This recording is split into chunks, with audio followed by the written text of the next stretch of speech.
welcome to We'd Rather Be Reading. I'm Jerrica. And I'm Lia, and we are figuring out what we're reading, which is hard these days. Speed reading this. I think we got so involved in the books. Like, we chose good books. Yeah. If you guys haven't read along and you don't even know which books yet that we've read after this one, but then you should definitely follow along. These are really good books that we chose this week. Really good books. And for next week also. So good that we don't really want to record this. We just want to sit and read. And talk and then message each other while we're reading. Message each other while reading. Do you know what? We're kind of on pace with each other right now, which is not so common. No, but I think it's because we're actually reading books that we both like. Which makes a difference. That's true. But we read this week we read Prince of Never by Juno Hart, and we had some predictions for that one, and now we're gonna have to try to remember what it was all about. Which is always a challenge, but I think we can do it. But this book we listened to, the both of us listened, right? Neither of us read? Exactly. Yeah. No, I read. Did you I read? I Prince of Never, I don't know. No, we listened. Remember the girl? She tried to put on a young girl's voice. Oh yeah, that's right. And then there was the male narrator. God, this on is Storytel. We listened to Prince of Never. Yes, and I did like her. I liked her narration though. I wasn't. You were hating a bit on her. I didn't mind her so much. No, this was my hate on the female narrator. Was that she sounded like she should be maybe our age, maybe even have our tone of voice. But she did this to sound like she was a teenager. And maybe not in a Valley Girl voice, but still, it was higher pitched. And it didn't sound like her real voice. And if I had to listen to myself talk like this for the entire podcast, I would fucking put needles in my eyeballs. You should stop doing it now, because I'm going to have to listen to this when I edit. And it's already grating on my ears. So This is what I mean. So every time she had to talk, I was like, good God. No, it was not my favorite female narrator. The male narrator was super. He was great. Yeah, he was good. So it was dual perspective book from the Prince of Never's perspective, which his name is actually Everend. Yes. And he's a elemental fae, so he's in charge of air. And in his family, there's a curse, a black blood curse that moves from the oldest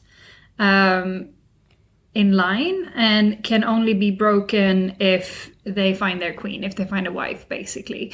And when that happens, the curse goes dormant, and then it comes back in their eldest child until they either find their chosen one, and not just any wife. They can't just get any wife. It needs to be a specific wife, or they succumb to the curse, and it causes them so much pain and grief that they will die from it.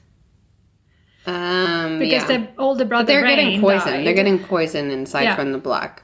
Yes. And it makes them crave violence and stuff. And the curse was put on them by air, which this got a little bit confusing in my head, because Ever is the elemental fae of air, but there's also the element air, which is a mage. Yeah.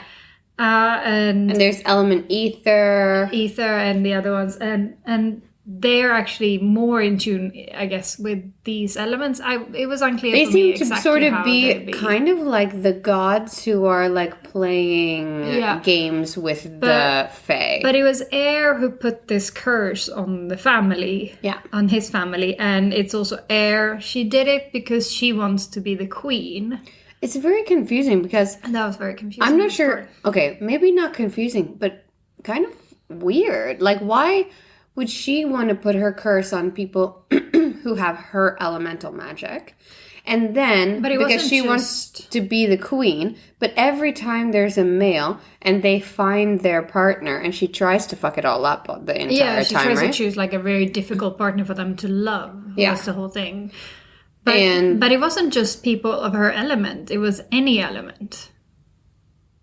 Or in her... Her curse was for any element, because it passes to Raph after Ever leaves into the human world to follow the main girl, Lara. And Raph's element is ether. And Raph is fire, right? I have no idea. He's fire because he keeps playing with fire all the time, and he has no eyebrows. And then he has the curse because the epilogue is all about him And it's going to be the and next his book, curse. Yeah. So it I wasn't didn't like the just- epilogue. Of course, we have to go through the entire book first, but know that each book is sort of a standalone story of a romance, right? Yeah. And so the next book is going to be about his brother, Yeah. and they already tell us who his mate is. Yep, they told us that in the epilogue. Yeah. Yeah. No, I wasn't too. Honestly, it's supposed to be. I think there's a lot of good things about these books. I found them funny. I found this particularly I found him hilarious. There was like this. He's drunk at one point, and he brings Laura to his chamber, and he's all like, "I wonder what she will think of the 3 rooms I spend most of my time in brooding about the poison in my veins." And I was like, all right, well, at least it's got some self-insight. When he goes to the human world and he starts to talk about how all of the like sentences that we say as humans that make no sense, I was laughing out loud. He is funny. He's funny. He is. It's like piece of cake. Yeah. She said something was easy, meaning piece of cake, yet there was no tarts that came out of this. No cakes. Yeah, he's like, no one brought up any cakes. I was like, no. How rude. Very rude, man. Very rude. But there was parts of this romance that I did not appreciate. Like, I thought it went very much from them kind of him being dismissive that she was a human to all of a sudden he was like, oh, I want to suck her face, you know? And then she was all like, he's been real mean to me, but I think I love him, so I'm going to kiss him, you know? Yeah, no, I didn't like it either. And then at the end, like they sleep together once and she gets pregnant immediately. I know. Because there's love between them, but there's no if the love wasn't built up, honestly, and then he goes to find her when she's crossed through to the human world, and he goes to find her, and he's like, I know you're pregnant, I can sense this stuff, and I'm like, creepy. Yeah, but I was thinking to myself, like, vampires can, like, hear the heartbeat and stuff like that, but then I'm like, but he's fake. But anyways, it doesn't matter. He can feel the breath in the baby, I don't know. But one thing I did like about the romance was actually the time that it took. It was actually 6 months. Yes, but then it was super fast at the end. It's true. But still, 6 months to get to know each other. In some of the books we read, the entire trilogy is in 2 weeks. Yeah, and it's and like they've fallen eternal in love. Yeah. Eternal love. Yeah, I did not appreciate the technology fairies. I like my fairies allergic to iron. I prefer these kinds of. The only other fairy book I've read where there's iron is the Iron Fae, like those books. The Iron Queen. The Iron Queen. Yeah. And then it's basically the whole idea in those books is that the fairies are around, they exist because humans believe in them, and that's how they get their power. And the more we believe in technology, the more our society moves. So then you get these Iron Fae that are like, so you have things like hacker and virus and, you know, the iron horse and you know, these kinds of things. So there's kind of like a development along with human beings, which I like that tie-in. But this one was like, this person came, she had this computer device, and now we care about statistics. And it was like, all right, I guess, but I don't like it. All right. But the Fae in this book were also quite naughty and devious and not so nice, which is the kind of Fae you like. Yeah. Where they're tricksters. And they were not so likable. You sort of didn't believe, you thought everyone was deceitful. You thought everyone was going to turn on everyone at some point. You thought everyone was good and everyone was also bad. And you did not know how that was going to end up for her. I had no idea how she was ever going to get back to the human world. What I thought was very misplaced was that her mom was there for quite some time. Mm-hmm. And her mom apparently was the one that helped put the curse on her kids to be the ones that were mated. Not her kids, sorry, her family line. She gave up people in her family line to be for heir to bring her back. I think that was it. But I mean, to be mated to these kings, and I was like, weird move, Mom. Yeah, But I guess you didn't have kids then, so it's kind of like your future, like future down your family line. You're like, oh, whatever, it's not me. Just get me out of here, you know. And then later you're like, oh shit, I like this one. This sucks, you know, kind of thing. But I mean, I like this kid. I like this kid. But I mean, apart from that, I think I will probably read the next book. Not right away. It wasn't like I put this one down and wanted to pick up the next one. Because it is not a continuation of the first one. It's but it is a totally different. It isn't. So I would probably read it. But the person that he's mated to, she's like sassy and she can see she's fireball and she she's a seer. We'll see. We'll see. All right. So with that out of the way, we are moving on, and I was not sure about this book, the next book, at all. Like it's been up on our list. I had it on our list a few times because it was something that we liked Laura Talassa's Bargainer series, and we also, or I like the Court of Thorns and Roses, Sarah J. Maas series. And from those, it says, you're going to like this Gild, Glint, Gleam, and Glow series.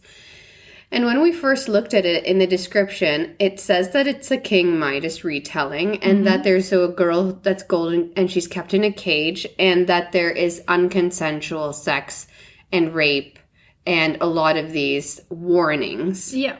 Straight up in the description. And then when you're on Goodreads and you look at the first few reviews, of course some of them are good, but then some of them are also saying like, I don't want to support unconsensual sex, and we also don't want to support that. No. It's not necessary in writing unless... I think it's used a little bit too much like a trope sometimes. Exactly. Like to move character development forward for a girl, she needs to be raped. And I hate that. I do. It's used in movies and TV shows as well. Like way too much, I would say. In fact, in the Bargainer series, she's raped by her stepdad, right? I think so, yeah. And then she sort of moves on without having that trauma like really sit on her because...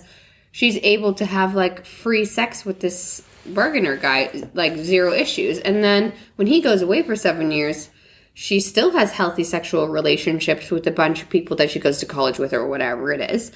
And there's not, as much as you would think would mentally affect you from being raped constantly by your stepfather, it didn't affect that character. And then it sort of was just like, oh, and she's magical. Oh, and she's a siren. Oh, and she's this and she's that and she's this. And then she's super powerful. And we're meant to forget the fact that she was raped. But it was supposed to set her character into this like redemption mode. Yeah, I guess. But I didn't think that was that well done. And there was no rape necessary in that book. No. So we're going to start, before we forget, by judging this book by its cover. And it's got 3 covers that I can find. So I think this is the cover that you have as well. Yeah. The Gild, it's a bird cage. The book is called Gild. It's by Raven Kennedy. And it's book 1 of the Plated Prisoner series. And it's a bird cage. There seems to be some kind of, is that flames or water? Like there's some golden gilded stuff behind her. Yeah. And the door to the cage is open, which I guess is important. And since we're reading this ebook style, every chapter also has a cage with it opened. Yeah. And then there's another cover which has the main girl on it, where you see she's golden. I was wondering what she looked like. I appreciate this picture. I had this picture from you watched the Marvel movies, like when they're when they're with Thor. There's like a golden. It's in one of the Marvel movies. Okay.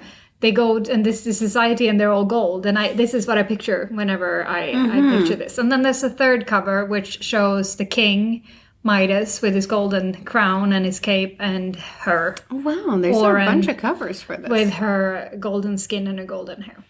I mean, clearly you would pick this up based on the cover because you did.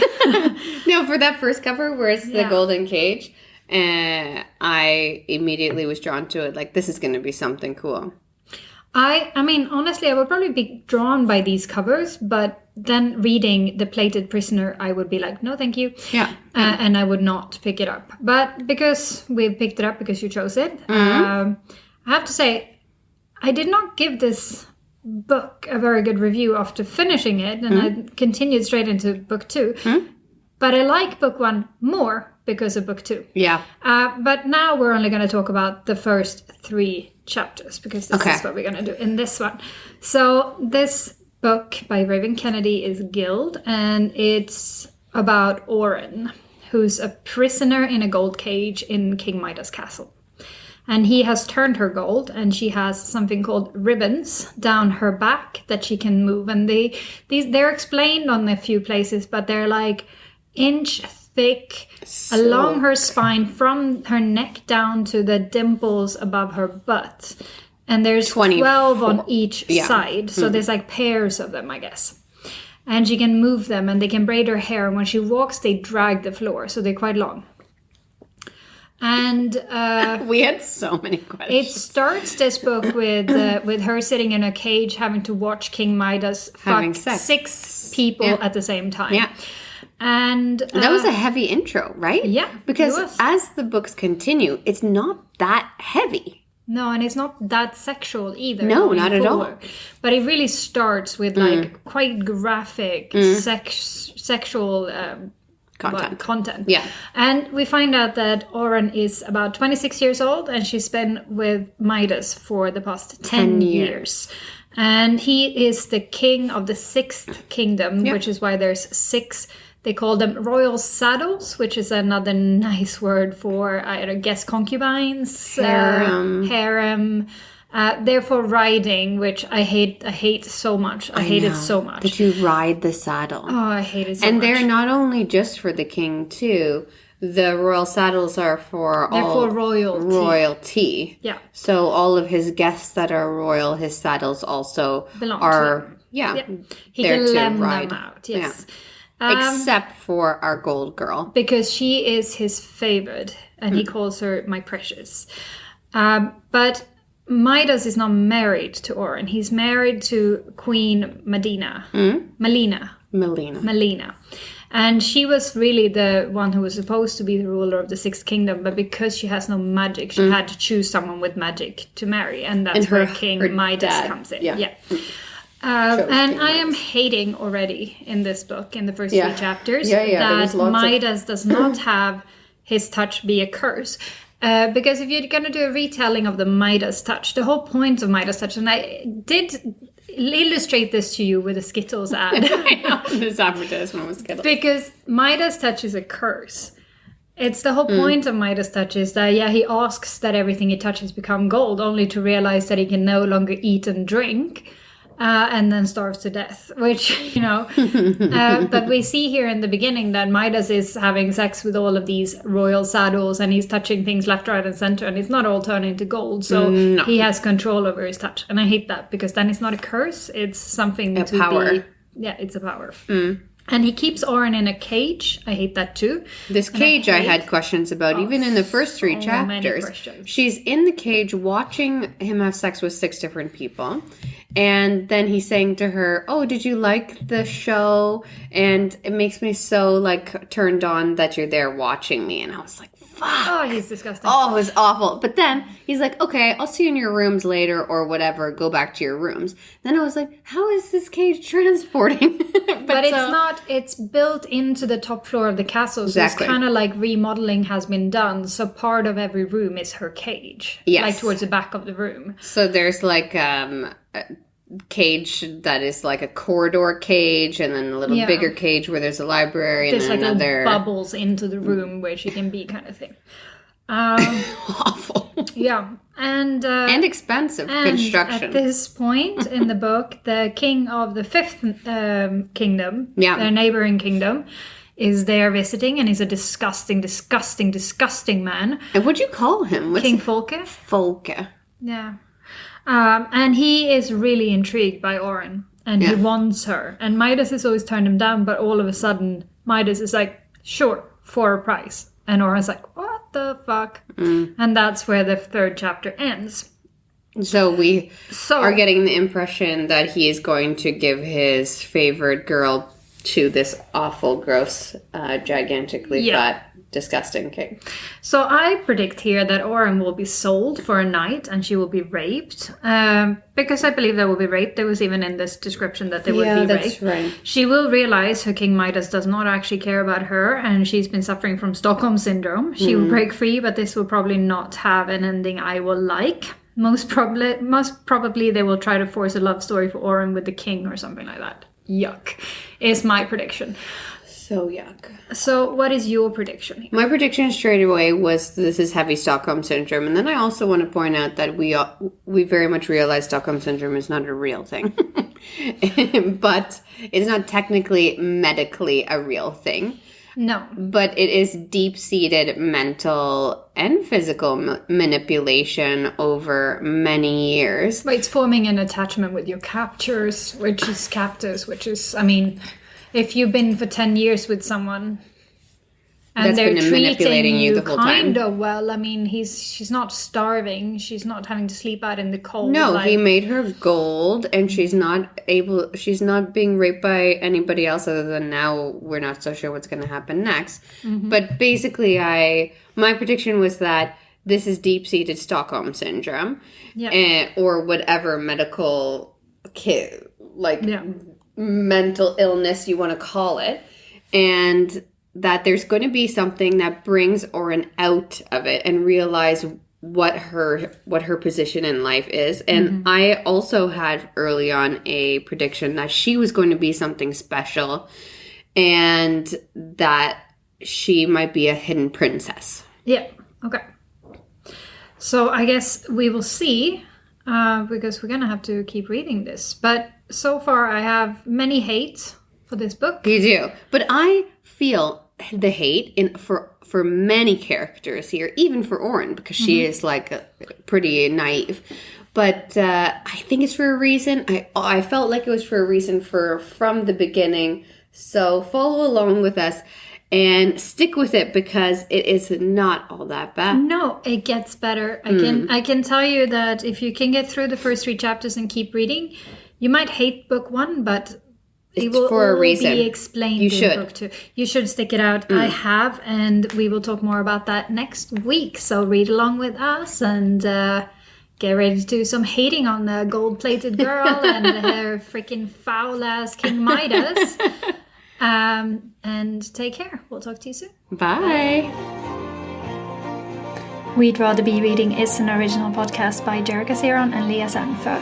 Theme music for The Penguins, written and performed by David Allred from the album The Transition, courtesy of Erased Tapes. Please check him out on Spotify and check us out on social media. We're on Facebook and Instagram at We'd Rather Be Reading and on Twitter at We'd Rather Read. You can also email us at we'dratherbereadingthepod@gmail.com. Thanks for listening.